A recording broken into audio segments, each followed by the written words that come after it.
waktu saya serahkan kepada Romo Saptono Hadi yang akan memberikan kita tentang cinta dan kasih setia Tuhan.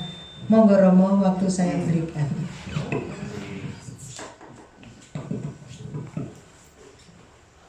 Buka masker ya?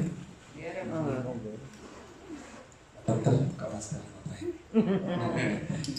Bapak, saudaraku, selamat pagi, berkah dalam. Apa kabarnya? Sukacita. Sukacita, angkat tangannya. Sukacita. Tepuk tangan kiri temannya. Sukacita.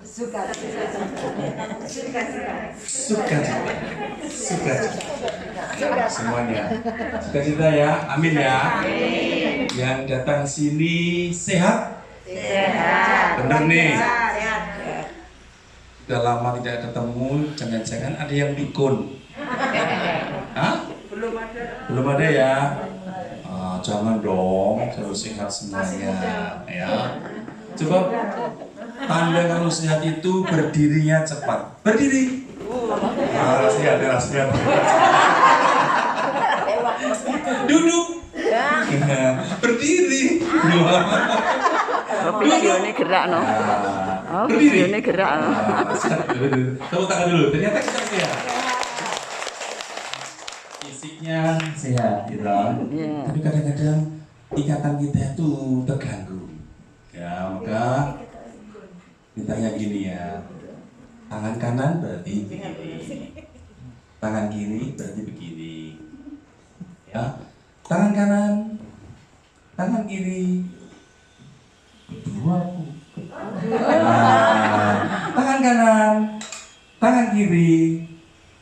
Tangan kanan, tangan kiri. Wah, oke, tepuk tangan dulu kita. Terhitung 4 September saya meninggalkan Solo. Wah, ini berarti tahun saya. 1 tahun saya meninggalkan Solo. Sekarang saya di Paroki Babatan. Ya, ada perubahan-perubahan dalam diri kita. Ada nggak? Bapak Ibu ada perubahan? Saya ada perubahan nggak? Apa? Apa dulu ya? Iya deh. Saya di Babatan itu sendiri. Maka Charles Dahar itu semuanya untuk saya. Diri. Dan Ibu Bapak enggak. Yang penting tampak tetap bersuka cita. Amin ya. Amin. Perkara tua tidak apa-apa. Itu keniscayaan. Ya, tetapi tetap bersuka cita. Nah, selama setahun saya akan merasakan bahwa di mana-mana itu panggilan kita ternyata membawa sukacita. Tadi Purbo pengen membawa sukacita. Sekarang di Babatan juga membawa sukacita. Ya, tandanya dengan apa? Bahwa sampai di sana lalu saya rindu yang seperti PD seperti ini. Karena apa? PD ini bagi saya sudah bagian dari hidup saya. Saya mengenal PD itu di tahun 98. Laras dan lahir belum? Belum lahir toh. Nah, pasti Bapak Ibu juga mengalami hal yang sama. Senang banget pokoknya dengan puji-pujian seperti ini. Dimanapun berada hati kita itu rasanya dibawa dekat dengan Tuhan. Amin. Amin. Hati kita enjoy. Amin. Amin. Nah ini ya harus dibawa. Urip sekali, hidup sekali. Jangan lupa. Nah, maka saya ketemu dengan umat sana. Siapa yo yang lulusan KEP? Siapa yang lulusan SET? Ternyata banyak. Ada 23 dari lintas angkatan. Saya kumpulkan. Mau apa sih Romo? Mau nggak kamu persekutuan? Ini Romo jawaban Tuhan. Ternyata dengan kehadiran Romo. Lalu saya kumpulkan, saya ajak berdinamika. Tepat pada tanggal 26 apa ya, 9 bulan yang lalu ya, 26 Juni lahirlah PD Evata di paroki Babatan. Waduh, nah, tenang. Kita sekarang berdinamika. Nah, itu artinya api sukacita yang dibawa saat cap dan sep menyala-nyala. Saya kipas-kipas sekarang semakin menyala-nyala. Kurang lebih 2 hari saya kesini kapan tuh ya? Lama banget ya. Sebelum pandemi ya. Oh, berarti saya di Purbo awal-awal itu ya. Berarti 3-4 tahun yang lalu saya kesini, gitu kan? Datang ke sini lagi. Ya, saya ketemu dengan beberapa umat di sini dan Ibu Pendeta. Aduh, saya dengar tadi Ibu Pendeta. Salam hormat saya. Dan sungguh sangat bersyukur bersama. Ya, apalagi jarak Jogja dan Solo itu dengan naik KRL cukup 1 jam. Ya, mau kuliner di Jogja ada, mau kuliner di Solo ada. Ya, maka rasanya ada cinta, tidak ada lagi jarak di antara kita. Amin. Ya. Maka saya diundang oleh Bu Yani Joko ini mau ngisi PD ya. Pan jam berapa? Oh siap. Oh saya katakan yes, siap-siap saja. Karena apa? Masih jangkau kalau siang hari.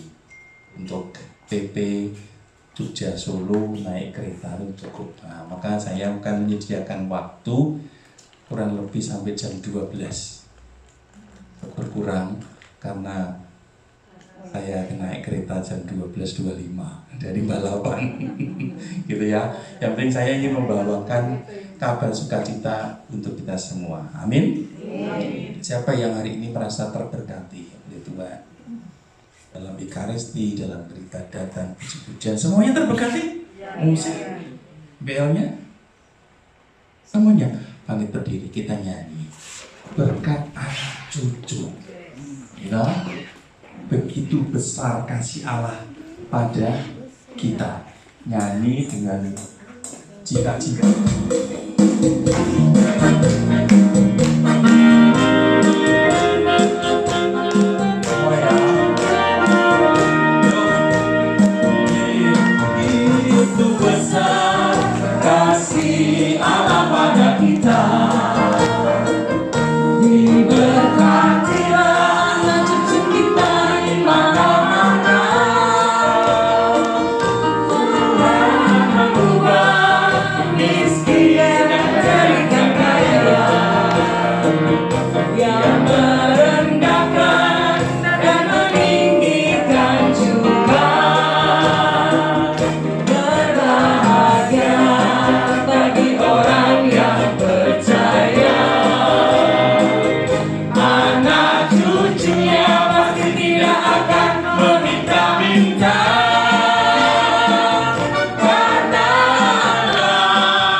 kita diberkati. Amin. Silakan lenggah dulu. Bapak Ibu, tema permenungan kita ini adalah pulih lebih cepat, bangkit lebih kuat, tetap setia dalam karya pelayanan bersama Yesus Tuhan. Ini Yesus anak Tuhan, maka Yesus Tuhan. Temanya apa Bu Yani? Temanya 17-an. Pulih lebih cepat, bangkit lebih kuat. Wah, ini saya bayangkan bahwa Bapak Ibu hari ini berpakai seragam merah dan putih, kepalanya diikat dengan warna bendera merah dan putih. Tiap hari bisa merah putih. Maka Ibu Bapak, media, saya sebut media. Nah, tema ini untuk 17-an, gitu. Bahwa Presiden mengajak rakyatnya untuk hidup di dalam pengharapan, optimis ini libat. Kata-kata itu disampaikan saat Jokowi kampanye calon pemilihan presiden itu, sampai sekarang ini tetap ada. Orang itu harus optimis, ada solutif, nah, dan ternyata dipakai lagi nih. Tidak ada rasa pesimis dalam dirinya ini. Nah, saya sebut COVID-19 ini sudah menuju 0, zero. Yang meskipun ada 1, 2, itu flu biasa ya Pak Dokter ya. Flu biasa ya. Iya, bukan dokter. Jangan dimarahi saya ya. Maka sudah zero. Maka Jokowi mengajak kita semua, ekonomi, semua sektor kehidupan bangsa itu harus pulih agar kembali ke situasi kenormalan yang baru secepatnya, tidak usah nunggu lama, gitu kan? Maka sesegera mungkin kita harus mengalami kebangkitan. Gereja-gereja di mana-mana sudah dibuka tanpa barcode, tanpa scan, tanpa cuci tangan. Betul ya di sini di Purwosari, masih ya. Ya, aku jorok berarti nggak pernah cuci tangan ini. Ya, itu kan. Maka semua kita diajak untuk bergerak maju. Ya, Posko kita juga mengajak, mari kita segera membangkitkan umat kita dari tidurnya yang pulas saat COVID ini. Ya, maka lebih dari itu, Bapak, bukan hanya soal ekonomi, tetapi saya ingin mengajak Ibu Bapak pulih, bangkit, berkobar-kobar dalam hidup sebagai orang beriman. Ini catatan saya, penting sekali. Ya, iman itu harus menjadi api dalam hidup kita. Api itu menyala, berkobar-kobar, maka akan membakar kita supaya ada energi, lalu mengadakan aktivitas yang produktif untuk kita semua. Media. Nah, maka kalau tema itu pulih lebih cepat, bangkit lebih kuat, ini mau kita maknai apa ya sebagai seorang beriman? Nah, bukan hanya sebuah jargon, pulih lebih cepat, bangkit lebih kuat. Tapi kita sebagai orang beriman mau memaknai seperti apa ini? Tantangan besar bagi kita untuk selalu memaknai sebuah kata. Nah, COVID ini sudah hampir 3 tahun, ya. Mungkin pertanyaan kita, Tuhan, kenapa sih pada COVID Tuhan kurang kerjaan apa? Oh sudah, dunia ini biarkan aman sentosa, damai sejahtera, semuanya sehat. Ini pertanyaan sebagai orang beriman pasti seperti itu, ya. Maka kita mau mencari pendasaran-pendasaran pemaknaan itu dalam Alkitab. Ya. Di dalam Perjanjian Baru itu juga ada yang namanya tulah. Tulah itu adalah wabah. Nah, dalam kitab Keluaran bab 10 ayat 14 sampai 20 ada wabah tulah yang ke-8, ada tulah-tulah yang lain. Berbagai macam penyakit-penyakit datang. Nah, ini sekarang disebutkan di sini ada wabah yaitu belalang. Ini jangan dikira hanya di Wonosari ya. Bapak Ibu pernah makan belalang? Pernah ya? Ini belum pernah. Enak. Gurih. Betul-betul enak. Ini banget, jangan hanya dikira di Wonosari sana. Ini wabahnya itu bukan hanya satu rombongan, tapi ini wabah yang semuanya, di mana-mana ada belalang, ya, di mana-mana, dan itu makan apapun yang ada, dia hinggapi pohon, makan secepatnya habis. Ya. Ada binatang dihinggapi, dimakan secepatnya habis. Wabah, ya.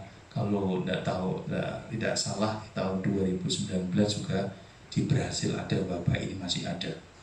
Pemicunya apa? Yaitu lampu merkuri yang banyak. Itu ternyata mengundang belalang itu datang, atau kita laron itu biasanya datang ke lampu itu. Nah ini wabah ini sangat menakutkan karena apa? Belalang ini menyerang, mematikan semuanya.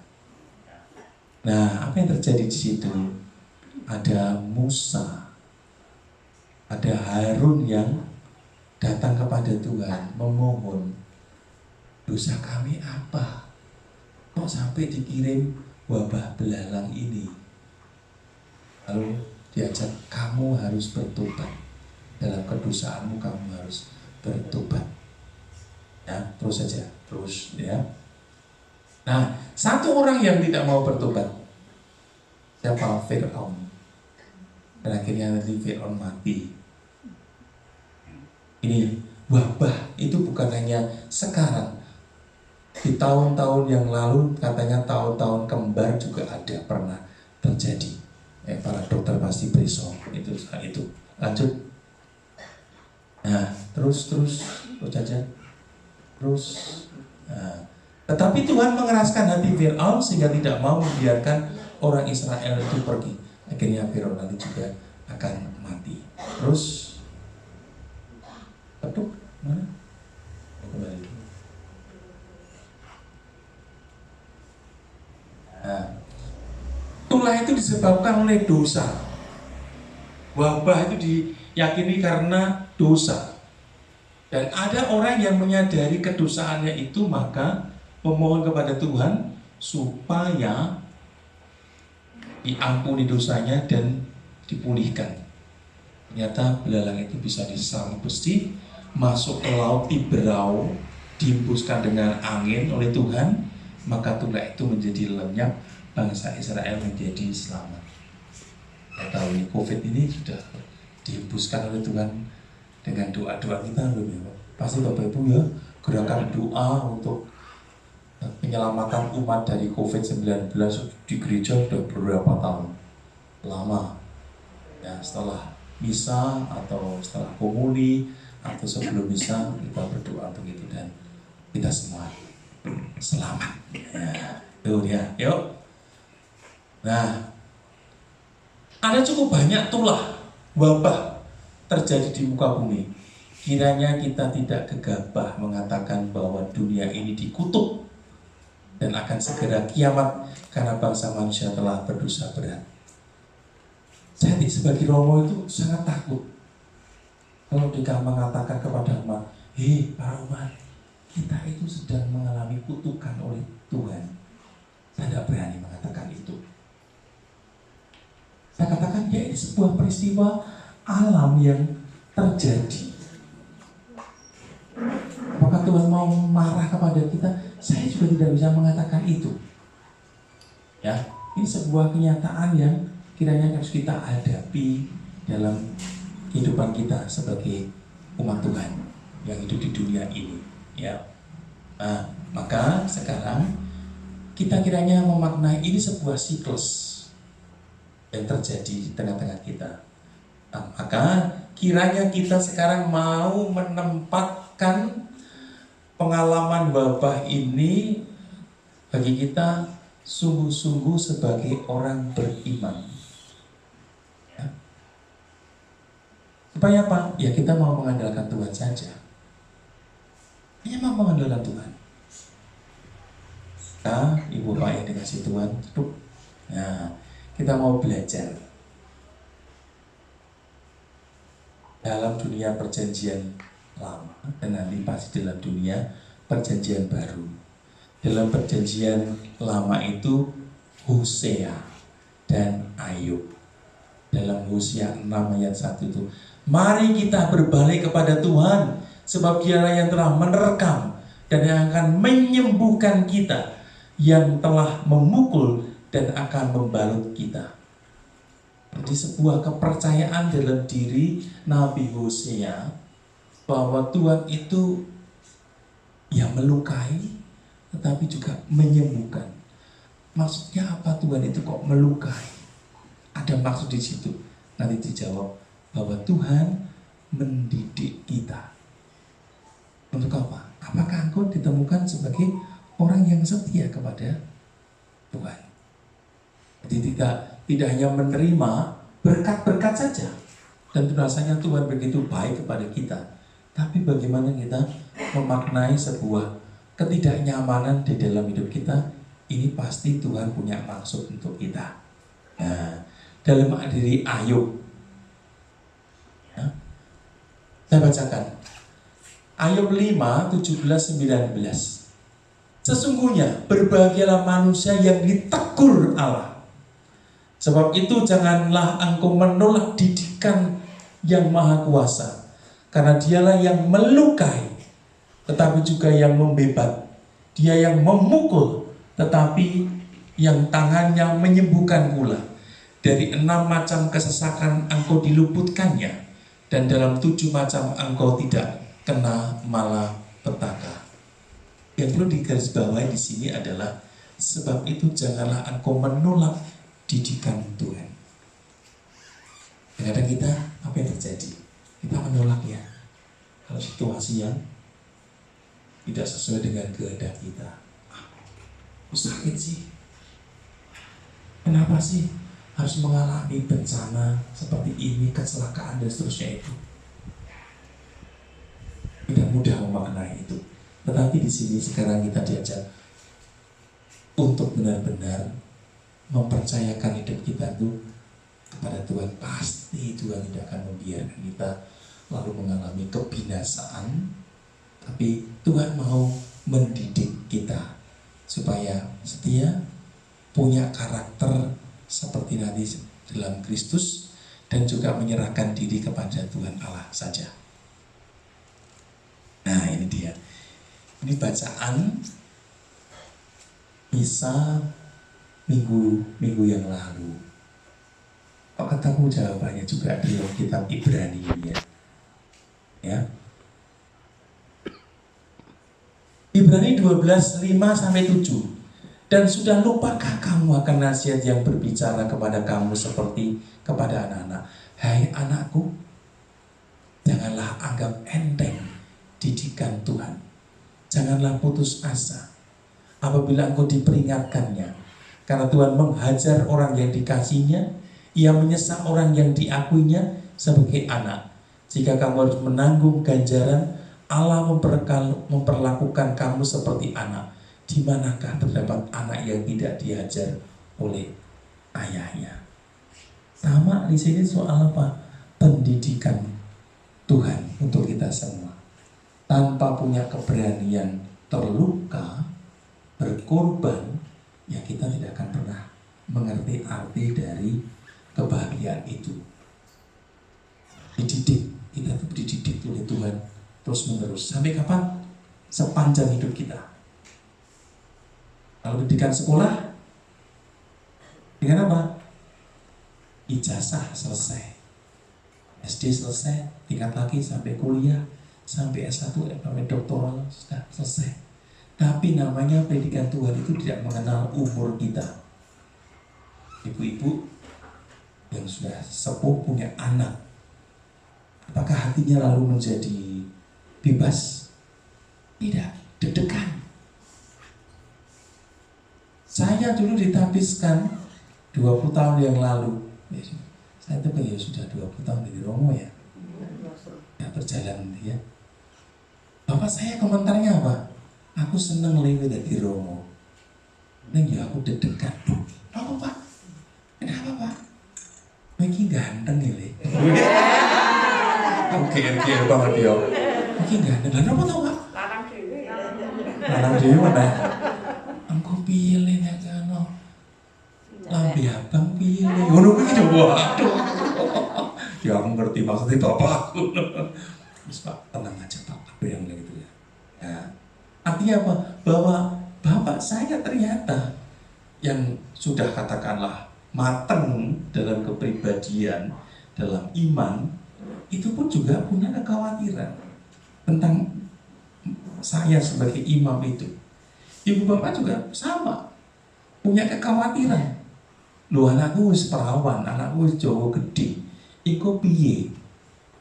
Pasangannya sopo? Nah, ini dah ternyata dikaruniai, yaitu pasangan yang berbeda gereja, berbeda agama. Wah, itu sudah pusing tersendiri. Ini dididik oleh Tuhan. Bagaimana kita akan menjadi umatnya yang setia. Jadi didikan Tuhan itu tidak akan pernah berhenti. Lebih-lebih saya sendiri juga mendampingi bapak saya sekarang sendirian di rumah itu, yang rasanya perlu perhatian, mengalami ketakutan piye dan piye. Oh ternyata juga tidak selesai. Kepasrahan itu juga tidak selesai. Terus menerus bagaimana berjuang untuk bisa memberikan penghiburan kepada anak cucunya. Bapak sendiri juga harus menghibur dirinya. Apa? Harus menghadapi kesepian di hari tua. Itu pun juga pendidikan oleh Tuhan sendiri. Maka saya rasa kita harus siap dididik oleh Tuhan itu. Terus menerus, tiada henti-hentinya. Nah sekarang ini ketidaknyamanan, saya sebut situasi negatif, dimaknai sebagai didikan Tuhan agar kita kuat tahan uji dan benar-benar mengandalkan Tuhan. Ketidaknyamanan itu ya situasi di luar rencana, keinginan, kehendak kita. Itu tidak nyaman. Ya. Entah di dalam keluarga, entah di dalam persekutuan, entah di dalam gereja kita akan menghadapi situasi-situasi yang semuanya tidak semua serba nyaman sesuai dengan keinginanku. Tapi di sini sekarang kita diajar untuk apa? Tahan uji, benar-benar kuat, dan terlebih apa? Romo Budi selalu mengatakan tuh, GP Gusti mesti paring dalan. Itu sangat kuat sekali itu, mengakar di hati umat Purbo itu ya. MPD. Gusti mesti paring dalan. Itu sebuah keyakinan. Ya. Maka kita juga mau menumbuhkan keyakinan iman kita pada Tuhan seperti itu. Nah, maka sekarang kita diajak untuk benar-benar mengandalkan Tuhan, berserah kepada Tuhan, seperti orang kusta. Dalam Injil Matius 8 ayat 1 sampai 4 itu, ya. Gimana? Di sini sudah ada ya Pak Dokter ya. Ada yang penyakit kusta enggak ya? Di Indonesia nih. Di Blora sana katanya ada rehabilitasi kusta. Bapak Ibu pernah melihat penyakit kusta belum? Saya belum pernah melihat. Pernah ya?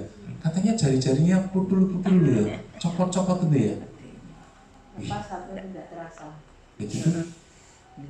Ini ada, yuk kalau kita ya mungkin cancer ya, ada kematian sel, pudul.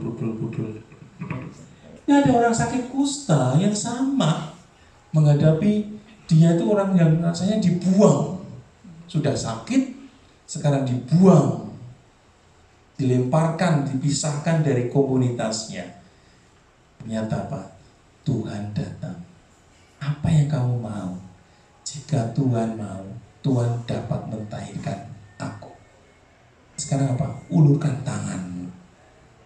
Ya ulurkan dan terjadi kesembuhan. Berarti apa?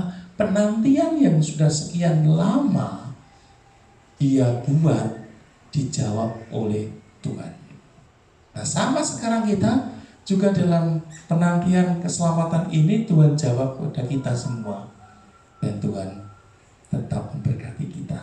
Nah, ini yang menumbuhkan pengharapan kokoh di dalam diri kita dalam perjanjian baru. Tuh. Nah, maka keyakinan kita sama. Tuhan Yesus tidak membiarkan yang sakit lebih menderita. Karena Tuhan Yesus itu baik, maka bertindak. Amin Bapak Ibu ya. Kiranya ini yang harus kita tumbuhkan dalam diri kita.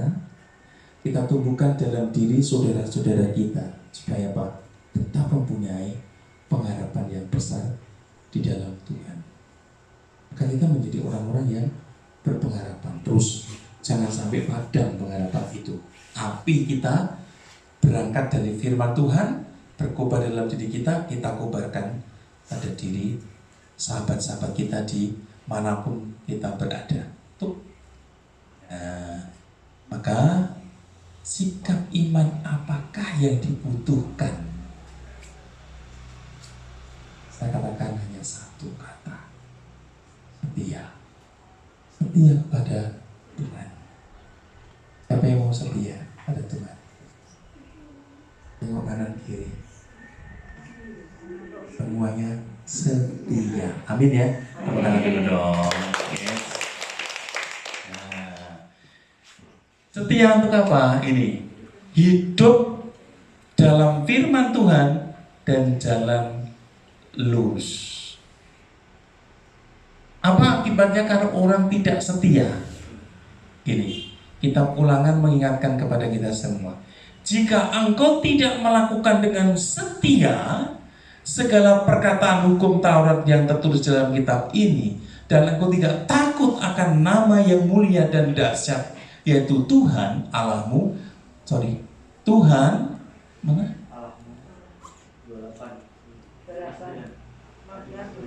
Maka Tuhan akan menimpakan pukulan-pukulan yang ajaib kepadamu, dan keturunan pukulan-pukulan yang keras lagi, lama, dan penyakit-penyakit yang jahat lagi lama.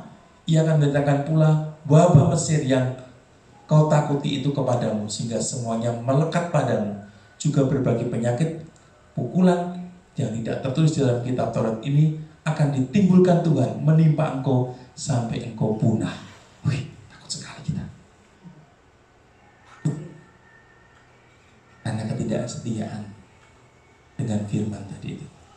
Maka mengundang kepada kita semua hidup dalam bahasa kita itu hidup dalam perkara-perkara suci. Wis ora keneh-keneh, ya. Wis ngene iki lah. Mancine PD yo PD. Mancine masak masak, mancine gereja gereja. Itu saja. Disyukuri diri. Tidak usah kemana-mana. Mau kemana ya kita ini ya? Saya udah ngerti ya. Saya tuh sebagai Romo ya.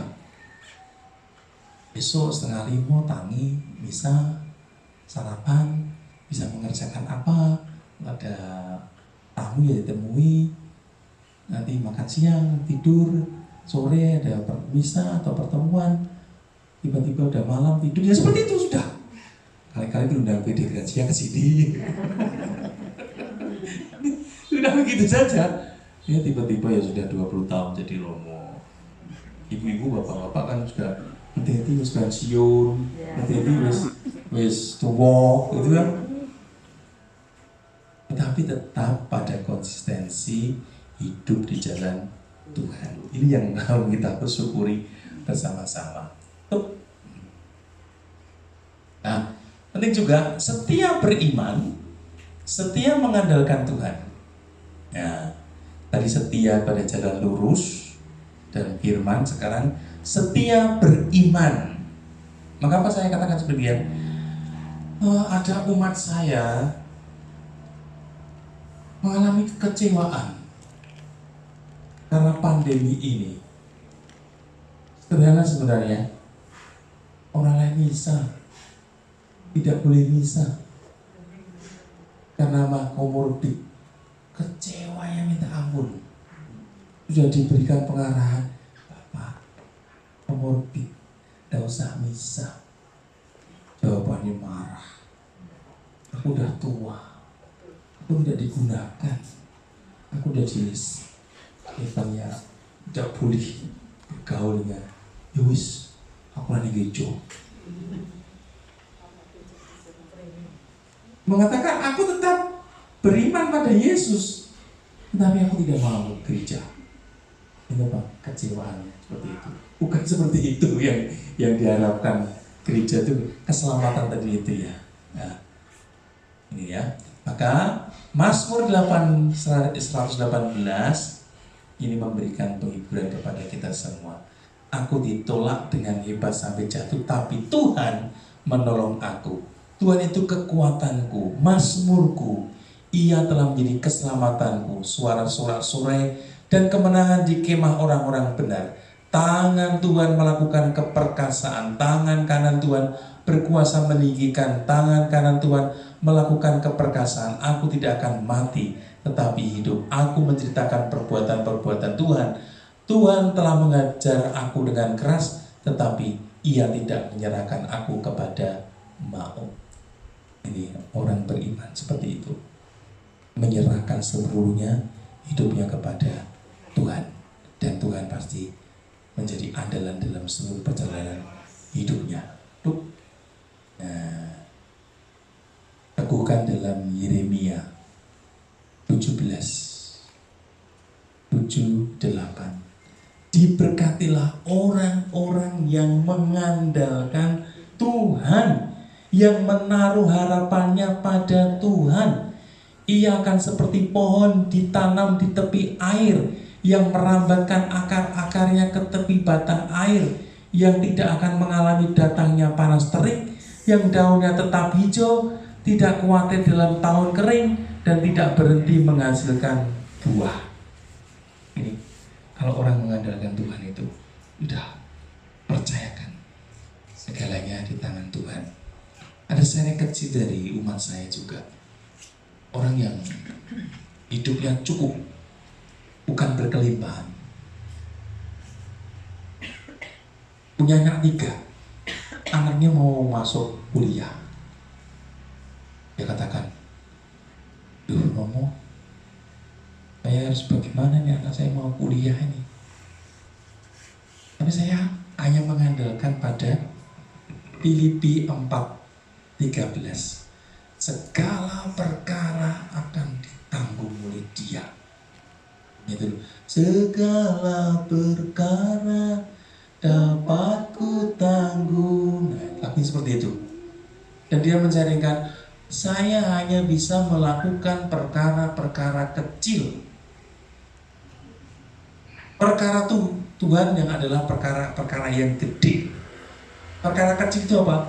Dia mengajar katekis, komuni pertama. Dia melakukan pelayanan edukasi pada umat. Hanya berdasarkan firman Tuhan tadi itu. Apa? Ternyata ketemu dengan salah seorang dosen bercerita, wis, anakmu ikut aku, beasiswa, dan tidak ada bayar sesen pun. Dia hanya bisa terpana kagum, kami tanggungan domblong. Oh, Tuhan begitu baik dan cukupkan. Ternyata betul perkara besar dia cukupkan oleh Tuhan. Nah, ini orang-orang yang mengandalkan Tuhan seperti itu, ya. Nah, maka Bapak yang dikasih Tuhan, kalau sudah jadi ini berarti sudah siap disajikan dan mau selesai. Ya. Jadi sebagai umat pilihan Tuhan, kita diberkati, maka ekonomi kita pulih.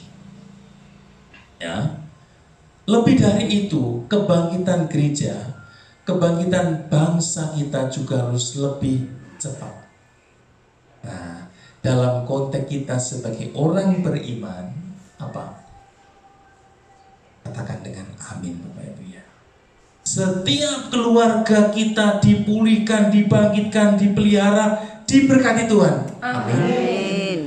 Iman, harapan, kasih dipulihkan, dibangkitkan, dipelihara, diberkati Tuhan. Amin. Sukacita dipulihkan, dibangkitkan, dipelihara, diberkati Tuhan. Amin. Pelayanan, doa pribadi, ekaristi dipulihkan, dibangkitkan, dipelihara, diberkati Tuhan. Amin. Terakhir Bapak Ibu, persekutuan doa dimanapun, persekutuan doa gratia dipulihkan, dibangkitkan, dipelihara, diberkati Tuhan. Amin. Amin. Amin. Amin. Yang mantap dong. Amin. Amin.